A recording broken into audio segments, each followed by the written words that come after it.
Le quatrième axe de notre plan de mandature est intitulé « Agir et influer pour le développement des infrastructures et des grands équipements économiques afin de renforcer l'attractivité de notre territoire.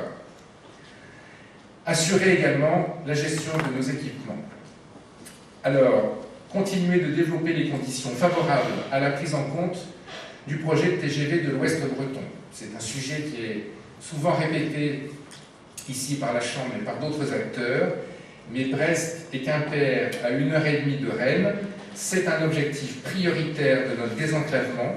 Nous y travaillons actuellement avec force et volontarisme, et nous n'en démordrons pas tant que les choses ne sont pas faites. Œuvrer ensuite pour garantir un bon niveau d'approvisionnement électrique de la pointe de Bretagne, sujet d'actualité, mais c'est également un objectif majeur pour notre développement industriel.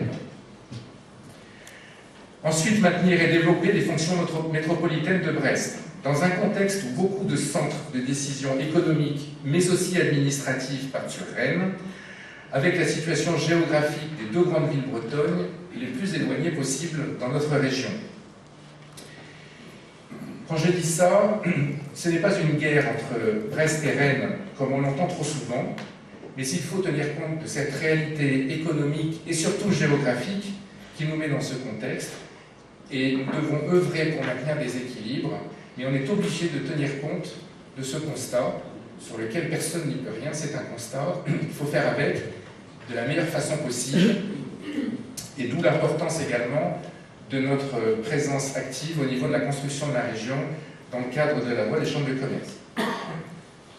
Ensuite, conforter Brest comme pôle d'excellence dans les domaines liés à l'activité de la mer, la recherche, la formation et l'industrie. Et là, les bonnes nouvelles récentes, on en a parlé tout à l'heure en partie, sur le plan financier, vont dans ce sens pour conforter Brest donc, dans ces domaines d'excellence. L'autre point de cet axe 4 concerne la gestion de nos concessions, qui reviendront forcément à échéance. Les concessions qui, jusqu'à une période récente, appartenaient à l'État dans le cadre de la décentralisation, appartiennent à la région maintenant, la région en étant le concédant et la chambre concessionnaire. Je pense qu'il est utile de rappeler que notre chambre a su créer et valoriser ces ports, que ce soit la réparation navale, le commerce ou la pêche, et également son aéroport.